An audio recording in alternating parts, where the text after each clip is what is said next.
Not Worth the Time with Wade Taylor.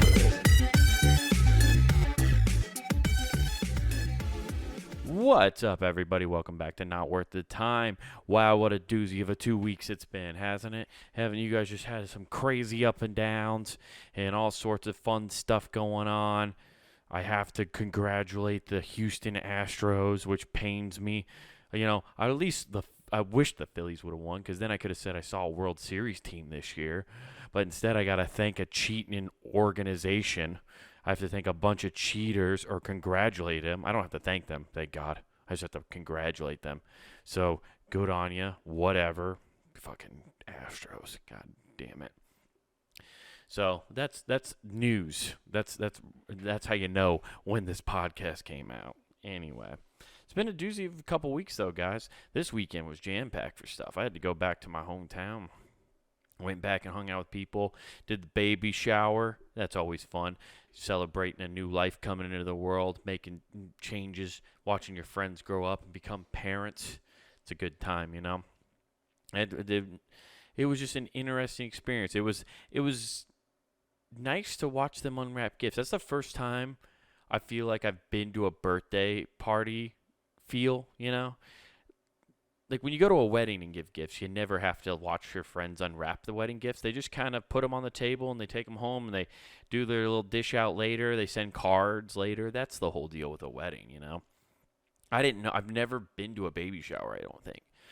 I've never been to one, and I have a niece, and I don't think she had one, or at least I was definitely not invited to it, which might say a little bit more about me, that I wasn't invited to my own niece's baby shower. But whatever, it is what it is. You can't change the past, you know. But it was nice to watch them unwrap the gifts. That's the first time I've enjoyed watching someone unwrap gifts in a long time. It was just fun. That was a cool, fun experience. They made it look like it was all national parks. It's good time. Good time. So congratulations to my friends. I don't know if they'd like to be named on the podcast, so they will remain anonymous at this point, just so I don't cause any problems. But it was a good time. I spent a lot of time in the car driving, you know, and I did learn some current event news going on. When you're stuck in the car that long, you just start listening to the radio, and you get hit with some current event news. And in current event news, guys, the McRib's back. Oh, yes. Did you not know that McDonald's has brought back the infamous McRib? And the way they're doing their ad campaign this time is just very strange to me. The tagline at the end of their McRib commercial was, "Hey, you get it while it's here, because you don't know when this is going to be your last McRib." I'm like, are you telling people that they should get McRibs before they die? Is this McDonald's being like, hey, we know some shit that's going on. If you really enjoy McRib, you should get it now, because who knows? You might not be able to get it again. There's no way McDonald's isn't bringing back the McRib ever again. Are they going to, oh, we're running out of pork. It's not even real pork. Let's be honest. The McRib isn't even real meat. The McRib is definitely the first version of lab-made meat. 100% is. I will bet money on it. They've just been telling the public otherwise. It was like when McDonald's first started advertising that they have 100% ground beef, and we were just all looked at it and we just accepted it and never questioned, like, hey, if you're now only putting 100% beef in, what was it before? I bet you the McRib isn't 100% all meat, dude. That's all I have no way to prove that or whatever, but every time I bite into one, it definitely doesn't feel like meat. I like ribs. I've had plenty of ribs, and I've had good ribs, you know, that my southern uncle has made. He's a Louisiana, Texas boy. That man knows how to make barbecue, and he knows how to make a rib sandwich. I don't think McDonald's is putting out real rib meat. That's all I'm saying. And for them to have the audacity to then come in and give you some secret code like, get them because it might be your last. Like somebody's ordering McRibs, like they're eating a McRib, like pouring one out for their grandpa. That was the one thing he was holding on for. He just couldn't hold out any longer and just passed away before he could have that tasty McRib. So now you and your family, to honor his dying wish, have to go eat a McDonald's McRib and act like you like it. I don't get the big hubbub about it. Everybody acts like the McRib is the greatest fucking thing on earth, and it's not. It's not even their best sandwich by a little bit. It's disgusting. It's exactly like the rib sandwiches you got in high school in like cafeteria lunches growing up. They are cafeteria level food, and I'm convinced that those weren't even real rib meat, you guys. It's way pitching conspiracy theories about lab-grown meat in all of the food industry. Possibly, I don't know, but it just seems gross and weird. It's just overly processed, probably. I just don't know. I hope, since the McRib was a seasonal item, though, I was laughing thinking about a guy on death row. You know, he's been sentenced. He's going. There's no more appeals available. There's no more getting out of this. And they ask him, what do you want for your last meal? And he just says, I want a McRib combo. And there's like, damn it. You never know when the McRib's coming back. I don't even know if the McRib it comes back annually. I think it just comes back randomly when McDonald's has like a small, tiny of a fraction dip in their sales for a quarter. And then they're like, well, pull the emergency lever. We're bringing back the McRib. I think it's the only way they do it. I guarantee you the McRib hasn't been back since the pandemic. You know? If you go back to 2019 and if you requested a McRib on death row, you were probably lived an extra 3 years because they have to honor that. You know, it's legally binding. You can't be put to death until you get your last meal. And McDonald's doesn't strike me as a company that's going to, because the taxpayers they're going to charge way too much to get a custom McRib sent over to a jail cell for a guy on death row. I don't feel like I don't know why McDonald's doesn't strike me as a special request for the inmates kind of company. I don't think they're gonna try to adhere to those rules and make sure this guy deserves his last meal to be. I'm pretty sure they don't want the McRib associated with that at all. If they did make a special order, it would be front page news. If somehow it would leak and be a front page news about how McDonald's special brought back the one rib McSandwich for a guy on death row, and it would be front page news. That's terrible PR for the McRib, and the McRib is their golden child. The McRib's never done anything wrong. You know, they say there's no such thing as bad PR, but that would be devastating to McRib sales. No one wants to have the murderer sandwich. McRib is forever the McMurder now. Oh man, you know that one guy who slaughtered like 14 people? This was his last meal. We're almost like recreating that. Then you just have some weird fetish thing that like serial killers have now. You know, all those fans of serial killers, they're just going to always recreate his last meal for some reason. That'll be their cult following. We just always make sure we have this guy's last meal all the time. And that's why they will never, ever let their sandwiches be used for death row. That would be a crazy thing to ask for your last meal as a McDonald's sandwich. You got to be a special kind of white trash to want that, you know? It is what it is. I don't know. Guys, I guess I've been rambling enough about the McRib sandwich that we should probably move on to something, because clearly I don't have anything to talk about. But I did find something fun that I had to show you. And this is kind of a little bit of the opposite of what I normally do. I found a video, you guys. I found an awesome video that involves cats. And it turns out that they used to run experiments on cats to understand gravity. Now, I have no idea when this is shot. You can probably, some film expert can tell me by the way the video footage is done and stuff, but this is cats in zero gravity. So check this out. And if you don't watch the podcast, you should go to YouTube and go to @ComicWadeTaylor in YouTube, and you can watch me watching this right now. In these experiments, you can see the disorientation resulting when an animal is suddenly placed in a weightless state. Cats, when dropped under normal conditions, will invariably rotate their bodies longitudinally in midair and land on their feet. This automatic reflex action is almost completely lost under weightlessness. No control.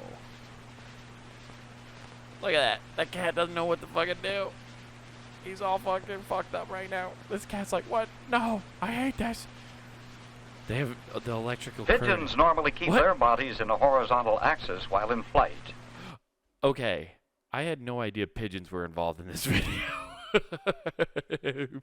You're telling me the army back in like the 70s or 80s was doing all sorts of this kind of experimentation on animals? They were taking them up in zero-G planes. Also, I didn't even know we had zero-G planes this long ago. It's pretty wild. Let's find out. These zero-G birds have lost their feeling for what is up or down, and because point there's in no all air in directions, zero-G. some even flying upside down. In these experiments, you can see the disorient. Isn't that wild, you guys? I just had to share that with you. Like, that's a crazy, the fact that these cats and these birds were just floating around. The birds were a bonus. I had no idea that was even going to happen, you guys. That's a ton of fun for us right there. That's bonus. I just like that those cats were freaking out. Cats were never designed to be in space. Be honest, human beings were never either. All the prepping you think that went into space launches and stuff like that, there's no way we really sent astronauts up there prepared. They had an idea, and even then the idea was probably nothing like what they experienced. There is probably zero way to create that before getting up there, And that's how these cats are. These cats are freaking out. They just think they're falling forever. Their brains can't process that. That's nuts. And then you let them loose in there with birds. They should have let them loose in there with the birds. You imagine a pigeon and cat fight in zero-G? Ooh, that's a pay-per-view I will willing to see. Hey, Paul Brothers, make it happen. Somehow you guys have millions of dollars to do weird stuff like that. Get it, cats and pigeons in a zero-G plane, please. That's what we need on YouTube. That is what we need. Anyway, now I guess, guys, we should get into the article I found for this week, right? We should get into that. And this one's a little bit more of a current event thing, and it was just so funny to me for some reason that I had to bring it up, and I found an article that explains a lot about it. But, guys, Bang billionaire empire of caffeine crashes into bankruptcy. That's right, everybody. Turns out that energy drink company that just popped up out of nowhere and took the market by storm is all of a sudden filing for bankruptcy. Who would have knew? Who thought? Why is this happening? Well, let's find out. On Instagram, he blew out the candles atop of a massive birthday cake decorated to his blockbuster product, Bang Energy. On TikTok, rolled a melody of a video showing a woman clutching a can of the drink and of Oka, a crowd surfing and pumping his fists in the air.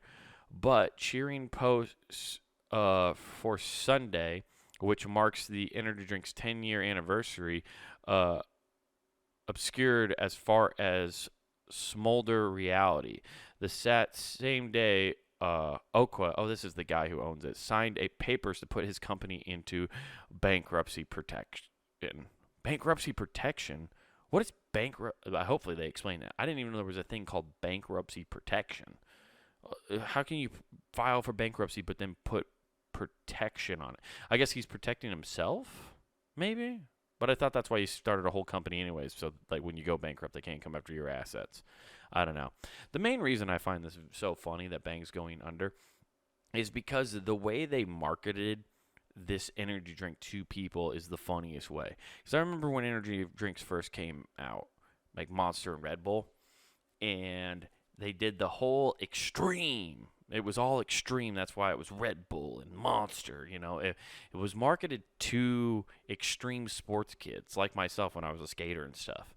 And then Bang came around like in the last 10 years, like it said, and they started using like Instagram models. Like the amount of people I see online who are like in their bio, it's like Bang Girl, which doesn't sound like it should be there in their bio. Hey, doesn't sound right. Bang Energy Girl. Even that doesn't sound right. You know, Bang Energy drinks, but then you put Bang Energy Girl in your bio, and it's like, that sounds a little suggestive. That sounds like you have a private the link tree that leads to a site that says XXX content, you know, a Bang Energy Girl. It's not what it sounds like. It's actually just a sponsorship of a girl who's just an influencer for Bang Energy drinks, right? I guess that's what they try to tell you anyway. And I just thought it was so funny that it was all these like fitness. It was a lot of like women and men who were like super attractive and fitness related, right? So you have these people promoting this product that's an energy drink, and they're taking it before as their pre-workout and all this stuff because it says creatine in it, which I think it might mention in this article. But I've also heard that they've possibly been sued before that there's creatine because they claim there was creatine in it, but there wasn't any. So it was posed as this kind of like energy drink / workout like substitute, like supplement with creatine in it, and it didn't. So you just have these hot people selling this thing, and all of a sudden you're just like, what is going on with this thing? And they were sponsoring so many people. I just didn't understand how they were affording it all. So I guess we're going to have to find out that they didn't really.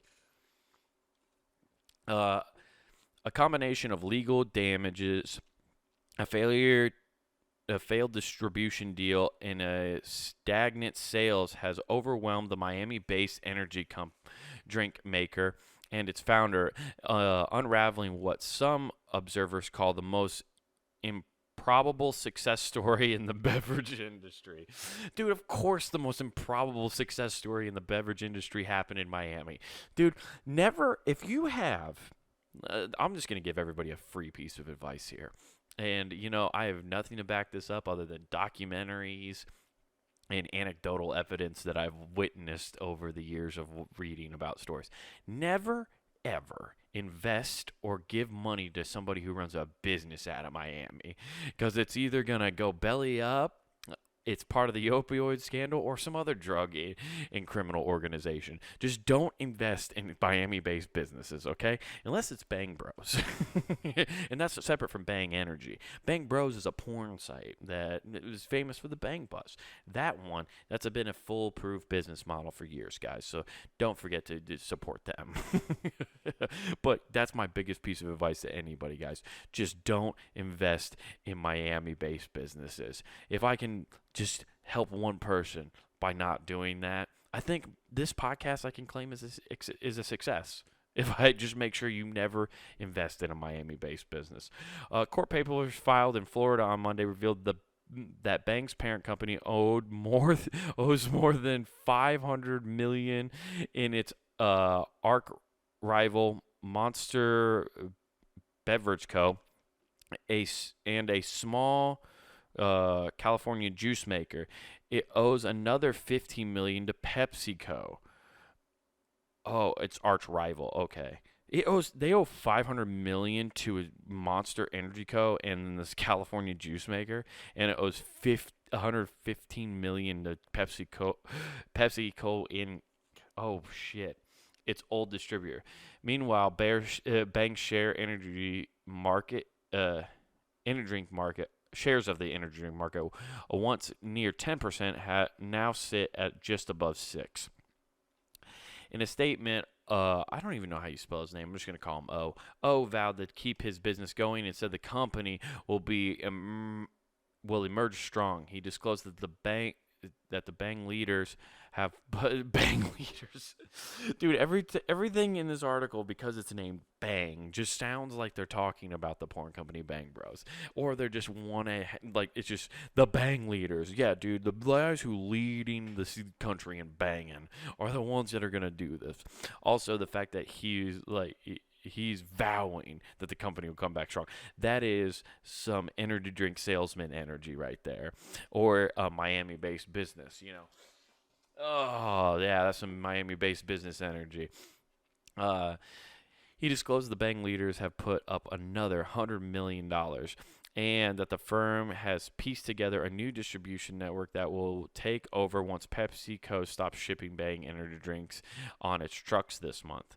We are coming like a freight train and cannot be stopped. Yeah, dude, this guy, he sounds like he has Miami energy. That's what I'm going to start calling that from my on. You guys know what I mean when I say you got Miami energy, and I'm sure I'm not the first person to call it that, but that's the new term, Miami energy. That's what we got. Mounting challenges, but Bang's challenges are mounting.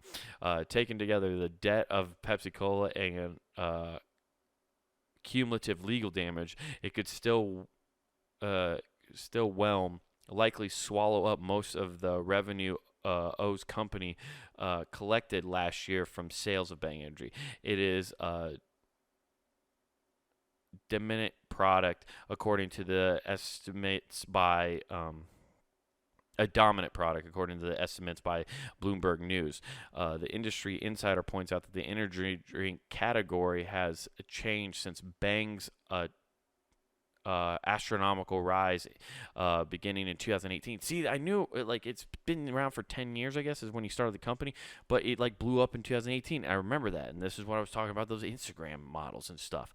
There's a lot of good for you brands, and distributors increasingly want to carry several of them and not just one.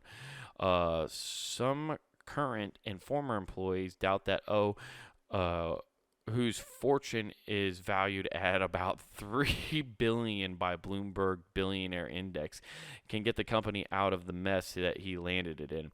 Virtual Pharmaceutical Inc.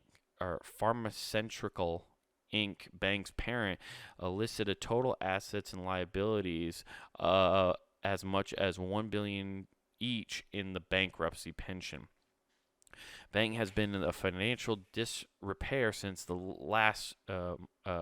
since at least March, when its difficulties of hundreds of millions of dollars in debt bankruptcy court documents show. Bang's Bang's lenders held off on seizing any of the collateral and even advanced $6 million in new money while the company was searched for a rescue deal. But so far, no one is willing has been willing to fully bail out O's kingdom. Bang advertisers look for months for either a new equity investment or fresh debt, but found no takers according to the court papers. The company owes more than $340 million existing lenders. Yeah, dude, they are just taking out money left and right, and so no one wants to give them money. And I'm just going to throw this out here. I guarantee you take on either Coke or Pepsi when it comes to distribution, or you piss them off and you owe them money. They're such gigantic companies. Like Pepsi-Cola, I think, as a company, PepsiCo Inc. probably owns, it's not just the soda. They own a shit ton of other things, like just stuff in the market. Like it's that whole grid. If you look up, there's 4 companies that own all the major brands, but they're considered separate somehow. So they go to the banks. They have good relations with the banks. So if you fuck over them, they're talking, and they're probably setting you up to not be able to go in there, Pepsi doesn't want them going to their competitor, probably. Who fucking knows? I don't know how Coke even wants them. I guess they wouldn't, because they owe Coke money. Because I believe Monster Energy is owned by Coca-Cola, or at least it's distributed by Coca-Cola. So they're definitely one. I don't know why this story fascinated me so much, and I had to talk about it on the podcast. I think it's just because Bang Energy to me is such, it always had this bro-y, douchey vibe, and I never was into it, which is hilarious. It's just me being anti-it because I was advertised to as an extreme kid. I need a Monster Energy because I'm an extreme and I'm going to go do kickflips down the stair sets. That's why I'm probably so against Bang. And it's a weird one, in all the gym bros who drank it all the time, and it's probably not good for you. All that stuff's so bad for you. I drink energy drinks, and I know they're bad for me, and I got to get out of it. That's a habit I've been trying to kick, but one day I'll get out of it, you know? Oh, man. I don't know. This has been a weird episode, hasn't it, guys? My brain's all over the place, but it's been fun. I like this episode. It's a little different, right? Just a little different. We've been doing a little different ones here and there. But if you want to check out what it used to be like if you're a first-time listener, you want to go over to punninggame.com, guys. That's right, punninggame.com. That's where you can find this podcast, Who Gives a F, The Empty Parlor, and all the backlogs of all the great podcasts we've had on the website over the years. So go there, check that out.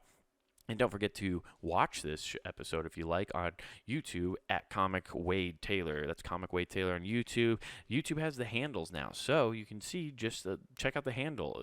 I have a handle like a Twitter account, so it's at Comic Wade Taylor on YouTube. It's fantastic. So go do that. Subscribe, like the videos. We'd appreciate it. And then don't forget to head back over to punninggame.com and go to the Punning Game shop. That's where you can get T-shirts, hoodies, stickers, all sorts of cool stuff to support your favorite shows here on the website. So go do that. And don't forget to use promo code NWTPOD. That's NWT Pod. And that gets you free shipping at checkout. Guys, thank you so much. This has been Not Worth the Time. I'm Wade Taylor. I hope you guys have a fantastic rest of your week. And remember, don't do anything I wouldn't do.